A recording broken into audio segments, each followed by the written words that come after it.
একসময় বিএনপি এবং জামাত যখন তারা রাজনৈতিক অ্যালায়েন্স করলো, হ্যাঁ, জোটের রাজনীতিতে যখন বিভক্ত হয়ে যাচ্ছিল দেশ আওয়ামী লীগের ওই সময়টায়, আওয়ামী লীগকে ডিফিট করার জন্য, তখন কিন্তু ওলি এই জামাত প্রশ্নে আপত্তি তুলে দল ত্যাগ করছিল।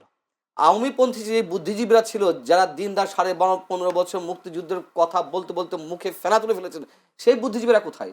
লুকিয়ে আছে, পালিয়ে আছে? তাদের সপক্ষে যে যুক্তি দেওয়া হচ্ছে যে পেলে মেরে ফেলবে, হ্যাঁ এটা সত্য কথা। আমাদেরকেও তো পেলে মেরে ফেলে, আমরা তো একেবারে ওই যে আওয়ামী লীগের হালুয়া রুটি খাওয়ার সাংবাদিক তাও তো না। জামায়াত ইসলামীর আমি ডাক্তার শফিকুর রহমান বলেছেন, বাংলাদেশে 71 সালে স্বাধীনতার ঘোষণা চট্টগ্রাম থেকে হয়েছিল।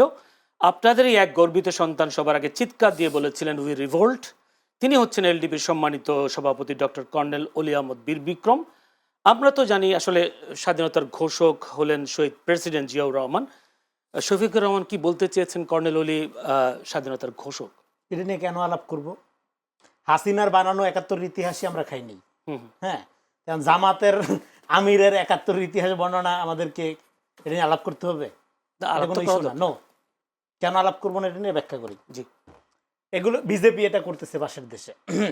তার পুরা হিস্টোগ্রাফি হিন্দুত্ববাদী ইডিওলজির আকারে সে ইয়ে করতেছে। হাসিনা ওইভাবে করছিল, জনযুদ্ধকে এক ব্যক্তির এক দলের বানাইতে চাইছিল, তাই না? এটা আমাদের ন্যাশনাল 71, এটা আমাদের জাতীয় সার্বভৌমত্ব অর্জন, একটা দেশ অর্জন করছি আমরা আমাদের পৃথিবীর বুকে। আমরা একটা কমিউনিটি আকারে, একটা জাতি রাষ্ট্রের মর্যাদা আকারে দাঁড়াইছে। এর সমতুল্য ঘটনা একটা জাতির জীবনে আর আসে না, হ্যাঁ, মডার্ন স্টেট অ্যাপারেটাসে।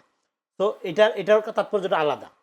তো এখন এটাকে শুধু এক ব্যক্তির করার মধ্য দিয়ে আওয়ামী লীগ যেটা করছিল, ইতিহাসের সাথে ধরো ব্যক্তির বিলগ্নি থাকে, দেশের প্রতি আবেগ যে আপনার কই থেকে আসবে, আপনি যখন আপনার ইতিহাসকে ওন করতে পারবেন। কিন্তু হাসিনা এমন জায়গায় নিয়ে গেছিল যে আওয়ামী লীগ ছাড়া ইতিহাসে আর কারো ওনারশিপ নেই। তো বিচ্ছিন্নতা এইভাবে তৈরি হয়। একই জিনিস দেখেন আবার কর্নেল অলির ব্যাপারটা। এই কর্নেল অলি বীর মুক্তিযোদ্ধা, অসামান্য অসাধারণ ঐতিহাসিক ভূমিকা, অমর ভূমিকা। কিন্তু অমর ভূমিকা থাকলেও ব্যক্তির ভূমিকা চেঞ্জ হয়। যেমন আপনি আপনার সন্তানের কাছে বাবা, আপনার মার কাছে সন্তান, আপনার স্ত্রীর কাছে স্বামী। ফলে আপনার সন্তান কিন্তু আপনাকে, হ্যাঁ, আপনার বাবা যেভাবে ট্রিট করে সেভাবে ট্রিট করে না। হ্যাঁ, তো ফলে 71-এ তার যে ভূমিকা সেটা আমরা অন্যভাবে ট্রিট করবো।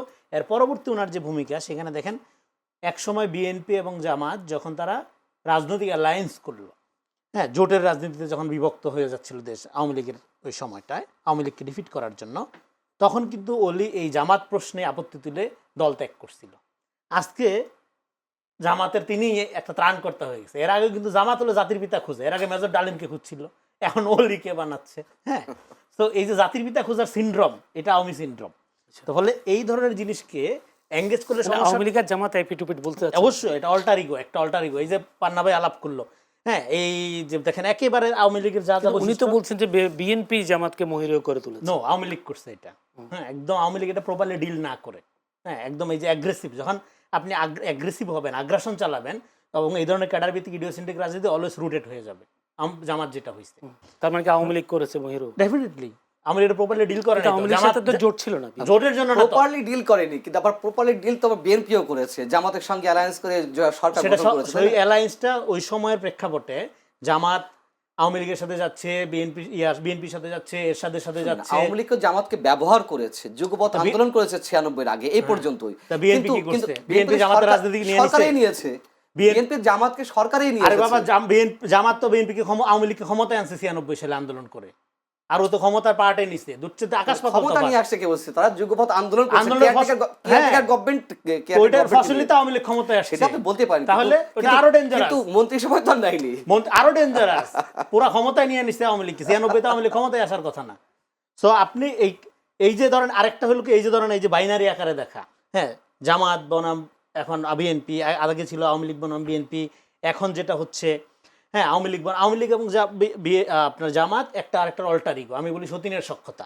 জামাত আওয়ামী লীগের মতো সর্বব্যাপী হইতে চাচ্ছে, যে মহিরু হয়ে উঠছে বলতেছে, আর আওয়ামী লীগ চাইছে জামাতের মতো সুশৃঙ্খল হইতে সারা জীবন। এই দুইটা হলো ল্যাকিংস। এখন প্রবলেম হলো, আমরা পলিটিক্সটা যদি বুঝতাম বাংলাদেশে, তাহলে বাংলাদেশে আওয়ামী লীগও এরকম আওয়ামী লীগ হয়ে উঠতো না, একটা ফ্যাসিস্ট অর্গানাইজেশন হয়ে উঠতো না, আর জামাতেরও রাজনীতি করার এই জায়গায় জামাত যাইতো না। কেন? আমরা এখানে একটা লিবারাল ডেমোক্রেটিক স্পেস চাই, যেটা নাগরিক ভিত্তিক রাষ্ট্রের সূচনা করবে। আপনি জুলাইয়ের পক্ষে না বিপক্ষে, আপনি 71-এর চেতনা খান না মাথায় দেন, এই অনুযায়ী আমি আপনাকে দেখবো না। আমি দেখবো আপনি ঠিকমতো স্বাস্থ্য পাচ্ছেন কিনা, চিকিৎসা পাচ্ছেন কিনা, আপনার নিরাপত্তা ঠিক আছে কিনা, এইটা হবে আপনার পরিচয়। কিন্তু সবসময় আমাদের এখানে করা হয় অনুভূতির রাজনীতি করা হয়। এই অনুভূতির রাজনীতি করার মধ্যে দিয়ে বিভক্ত করা হয় এবং এই অনুভূতির রাজনীতিটা শুরু হয় প্রথমত ইতিহাসের উপর ছুরি চালানোর মধ্য দিয়ে। এই জন্য আমি এই জামাতের আমিরের এই বিষয়ে এঙ্গেজই হবো না। এঙ্গেজ হবো না কেন? আরেকটা কারণ, এটা হলো আপনি যখন মিথ্যার সাথে এঙ্গেজ হবেন, আওয়ামী আমলে কি হইতো, টকশোগুলোতে একদম দেদারসে মিথ্যা কথা বলতো আওয়ামী লীগের লোকজন, আদি দেয়া, হ্যাঁ, বিএনপির লোকজন বা অন্য যারা গণতান্ত্রিকপন্থীর লোকজন, এরা এই মিথ্যার বিরুদ্ধে সর্বশক্তি প্রয়োগ করতো বলার জন্য। বলার মধ্যে দিয়ে কি হতো, এই মিথ্যাকে ভ্যালিডেশন দেওয়া হইতো। ভ্যালিডেশন দেওয়ার মধ্যে দিয়ে সে করে কি মিথ্যা লজিক যুক্তি দিয়ে আপনি সত্যও বলতে পারবেন, মিথ্যাও বলতে পারবেন। ফলে মিথ্যার সাথে যখন আপনি এঙ্গেজ হবেন, মিথ্যার ভ্যালিডেশন তৈরি হবে। কিন্তু মানুষ কিন্তু এন্ড অফ দ্য ডে স্বচ্ছতা না থাকলে ট্রাস্ট যেরকম তৈরি হয় না, ট্রান্সপারেন্সি না থাকলে যেরকম ট্রাস্ট তৈরি হয় না। ফলে আপনি যতই ন্যারেটিভ তৈরি করার চেষ্টা করেন না কেন, মানুষ কিন্তু সাদা চোখে বুঝতে পারে। আর ন্যাশনাল মেমোরি এমন একটা জিনিস, দেখেন জামাত তো in the wrong side of হিস্ট্রিতে রাজনীতি করছে। জামাত হলো সবসময় anti nation, pro establishment politics করে। সে অলওয়েজ ক্ষমতাপন্থী থাকে। এই যে বিভিন্ন দলের জোট নিয়ে আমরা সমালোচনা করি না, এই জোটগুলোর সাথে জামাতের ইডিওলজির কোনো সম্পর্ক নেই। জামাত এরশাদের 86 সাল, 96 সাল, 2001 থেকে 6 সাল, 2008 সালে ক্ষমতা আনার ব্যাপারে জামাতের অগ্রগণ্য ভূমিকা ছিল। ফলে আওয়ামী লীগকে ক্ষমতায় আনার ক্ষেত্রে যত রকম রাজনীতি করা যায়, এটা করার ঐতিহ্য জামাতের আছে। এটা নিয়ে টেনশনের কিছু নেই। হ্যাঁ, তো ফলে এখন যে বললেন মির্জা ফখরুল ইসলাম আলমগীর বললেন, মির্জা ফখরুল ইসলাম আলমগীর বললেন যে আপনি এরকম না, গিয়ে আমাদেরকে দুঃখে ফেলে দিলেন। এটা উনি অপরাধী এবং সাধারণ সমর্থক দুটাকে আলাদা করছে। কিন্তু যখন বলা হয় এটা হরে ধরে বলা হয়। হ্যাঁ, হরে ধরে না, এটা আমি দেখছি নিউজটা, হরে ধরে বলা, এটা আমরাও বলছি। বহু আওয়ামী লীগের আমল থেকে আমি বলতেছি রিকনসিলিয়েশন লাগবে। কারণ আপনি সমাজে যখন মিথ্যা ন্যারেটিভ তৈরি করে সমাজকে বিভক্ত করে ফেলেন, মুক্তিযুদ্ধের পক্ষে বিপক্ষে, জুলাইয়ের পক্ষে বিপক্ষে, হ্যাঁ, এবং প্রগতিশীল বনাম প্রতিক্রিয়াশীল, তখন আসলে ন্যাশনাল কালচার ডেভেলপ করা যায় না, তখন আসলে জাতি ডেভেলপ করা যায়। আমরা কি চাই? একটা স্ট্যাবিলিটি চাই এবং আমাদের জাতির বিকাশ চাই, তাই না? সেই জাতির বিকাশের ক্ষেত্রে সেখানে আপনার শাহবাগী যেরকম থাকবে, শাপলাপন্থী থাকবে, হ্যাঁ, আপনার বিভিন্ন সংস্কৃতি, বিভিন্ন চিন্তা মতাদর্শের মানুষ থাকবে এবং একজন একজনের সাথে ক্রিটিক্যালি এঙ্গেজ হবে। কিন্তু মানুষের মর্যাদা বোধ রক্ষা করতে হবে সবার আগে। কিন্তু আমাদের এখানে কি করে পলিটিক্যাল পার্টি বা সকল বুদ্ধিজীবীরা, শাহবাগী বুদ্ধিজীবীরা, আপনি আপনার পক্ষে না, হ্যাঁ, আপনি আমার পক্ষে না, তার মানে আপনি আমার শত্রু। ফলে এইভাবে যে ডিভিশনটা করা, এই ডিভিশনটা রোধ করতে পারে কে? রোধ করতে পারে একটা ডেমোক্রেটিক পলিটিক্যাল ইনস্টিটিউট। সেইটা মানে আপনার কি বলে যে এই বিএনপি ছাড়া এই মুহূর্তে এই ধরনের একটা লিবারাল ডেমোক্রেটিক পার্টি, বিএনপির অনেক সমস্যা আছে, অনেক ত্রুটি আছে, একটা ভ্যালু বেস পলিটিক্স। আমরা 5 তারিখের পরে কি বললাম যে রাষ্ট্র হবে ভ্যালু বেস, ইডিওলজি থাকবে সমাজ। আমার কাছে সময় খুবই আমি কম, শেষ করি, আমি একটা ছোট্ট একটা প্রশ্ন করে দিই। উনি বলছেন যারাই ক্ষমতায় আসুক বেশি দিন টিকতে পারবে না। এটা অনেকেই বলে ক্ষমতায় কারা আসবে এটা নির্ভর করে টিকতে পারবে কি পারবে না, এটা জনগণের প্রত্যক্ষ ভোটে আসছে না ইলেকশন ইঞ্জিনিয়ারিং এর মধ্য দিয়ে ক্ষমতায় আসছে এইটা। এবং আওয়ামী লীগের ভোটার, বিএনপির ভোটার, জামাতের ভোটার বলে কোনো ভোটার নেই। Voter itself voter. আপনি যদি আগেই ক্যাটাগরি করে ফেলেন যে ও আওয়ামী লীগের ভোটার, ও বিএনপির ভোটার, তার মানে আপনি পিপল এজেন্সিকে নাই করে দিচ্ছেন।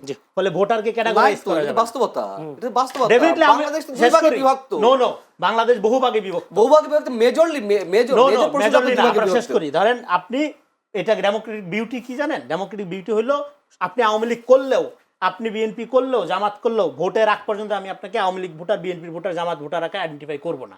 করলে কি হবে? করলে আপনাকে ম্যানুভারিং করা সহজ হবে। জনগণ বলবো, সবসময় জনগণ বলবো। কিন্তু আমরা রাজনৈতিক দলগুলো তো দেখি না, সবাই তো আমাদের ট্যাগ লাগানো হয়। কিন্তু আপনি যখন বিভক্ত করবেন ভোটারকে, বিফোর ইলেকশন আপনি যখন বিভক্ত করবেন, তখন আসলে আপনি ডেমোক্রেসি মিন করেন না, আপনি আপনার দল ভারী করতে, মানে আপনার এই বক্তব্য লালন করে কিনা রাজনৈতিক দল, এটা আমি জানবো না। ধন্যবাদ জনাব মঞ্জুর আলম পান্না।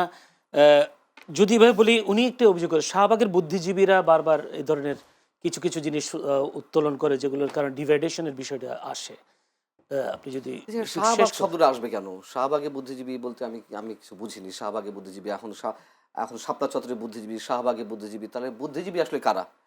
ক্লাসিফিকেশনটা এইভাবে হচ্ছে কেন? এখন উনি কিন্তু শাপলাপন্থী, রনি ভাইয়ের শাপলাপন্থী বুদ্ধিজীবী বলেছেন, শাহবাগী বুদ্ধিজীবী বলেছেন, মানে একটা জামাতপন্থী, একটা আওয়ামীপন্থী। তাহলে বিএনপিপন্থী বুদ্ধিজীবীকে আমি বাদ দেবো কেন? বিএনপির মধ্যে কোনো বুদ্ধিজীবী নাই। বিএনপির বুদ্ধিজীবী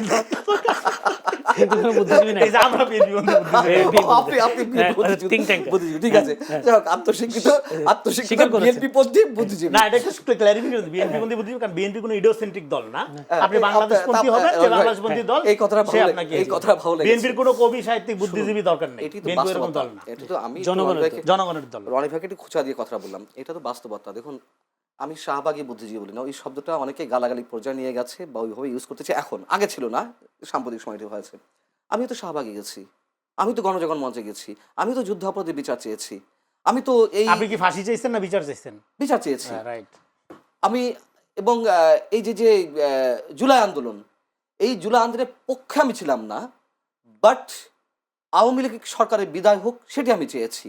এইভাবে মানে একেবারে নিজস্ব ডিজাইনে অন্য সবাইকে বাদ দিয়ে একতরফা একটা সোকাল নির্বাচনের মাধ্যমে যুগের পর যুগ বা বছরের পর বছর ক্ষমতা থাকা, নিশ্চয়ই আমি সেটা চাইনি।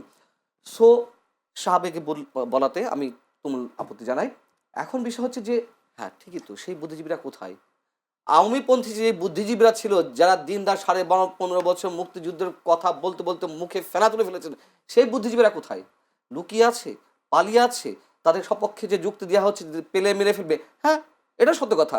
আমাদেরকেও তো পেলে মেরে ফেলে, আমরা তো একেবারে ওই যে আওয়ামী লীগের হালুয়া রুটি খাওয়ার সাংবাদিক তাও তো না, বা আওয়ামীপন্থী সাংবাদিক তাও তো না। কিন্তু তারপরে সত্য কথা বলার কারণে এখন মবের হুমকি দিচ্ছে, মেরে ফেলা হুমকি দিচ্ছে, জেলে নিয়ে যাওয়া হয় হয়তো। কিন্তু আমরা এখন যে কথাগুলো বলছি সেগুলো হয়তো কোনোভাবে আওয়ামী লীগের পক্ষে চলে যাচ্ছে, এই সরকারের বিরুদ্ধে কথা বলতে গিয়ে আওয়ামী লীগের পক্ষে চলে যাচ্ছে, কিন্তু বাস্তবতা তো এটি, সত্য আপনাকে বলতে হবে। যাই হোক, সেই বুদ্ধিজীবী নতুন প্রশ্ন করি। প্রশ্নটা হচ্ছে এই প্রশ্ন নির্বাচন তো আপনি বারবার আমার এখানেই বলেছেন নির্বাচন হবে কি হবে না, আমি এখনো কনফিউজ। আমি নির্বাচন আগের রাত্রেও কনফিউজ থাকবো, আমি নির্বাচন আগের রাত্রেও, কালকে যদি 12 তারিখ হয়, আজকে 11 তারিখ রাত, আমি 11 তারিখ রাতেও কনফিউজ থাকবো। কেন তৈরি হচ্ছে সংকট? নানান ধরনের খেলা চলছে, নানা ধরনের খেলা চলছে, এবং এই খেলাগুলো সম্বন্ধে আপনিও জানেন। এখানে পরাশক্তি খেলাগুলো আছে, এখানে ডক্টর ইউনূস হিমসেলফ তার নিজের একটা খেলা আছে, সরকারের একটা খেলা আছে, জামাতের খেলা আছে, বিএনপি আমাদের সিনিয়র সাংবাদিক আজিজ ভাই উনি একটা শব্দ বলেন, আমি এখানে উচ্চারণ করতে চাচ্ছি না, মানে খারাপ শব্দ না, ইনফর্মাল শব্দ, মানে আমি একটু সংশোধন করেই বলি, ফাটা বাসে চিপায় পড়ছে উনি এই কথা বলেন, আমি তার সঙ্গে বিএনপি পুরোপুরি একমত। আমি 15 মাস আগে, এই সরকারের বয়স তো 18 মাস হয়ে গেল, আমি 15 মাস আগে থেকে বলছি বিএনপির উচিত কেয়ারটেকার গভর্নমেন্টের অধীনে নির্বাচন চাওয়া, ডক্টর ইউনূসের অধীনে কোনো নির্বাচন নয়। আচ্ছা আপনি বলেন তো, আপনি অ্যাঙ্কর, আপনার মতামত দেওয়ার সুযোগ নেই, তারপর আমার আগ্রহ থেকে আমি বলছি ডক্টর ইউনূস নিরপেক্ষ, এই সরকার নিরপেক্ষ? যদি নিরপেক্ষ না হয়ে থাকে তাহলে সেই সরকার অধীনে নির্বাচন হয় কীভাবে? এবং যতগুলো সিমটম দেখা যাচ্ছে, যদি আল্লাহর কোনো স্বয়ং সৃষ্টিকর্তা থেকে কোনো ঐশী বাণী নাজিল না হয় ডক্টর ইউনূসের কাঁধে, তাহলে এই নির্বাচন সুষ্ঠু নিরপেক্ষ হওয়ার কোনো লক্ষণ নেই, চ্যালেঞ্জ করে যাচ্ছি। খোদ সৃষ্টিকর্তার ঐশী বাণী নাজিল হতে হবে ডক্টর ইউনূসের উপরে। উনি দাঁড়িয়ে দাঁড়িয়ে বলবেন তরুণদের মধ্য থেকে অনেকে এমপি নির্বাচিত হবেন, উনি তরুণদের দল মানে এনসিপির ভিতর থেকে কেউ শিক্ষামন্ত্রী, উনি তো গভর্নমেন্ট ফর্ম করে দিচ্ছেন।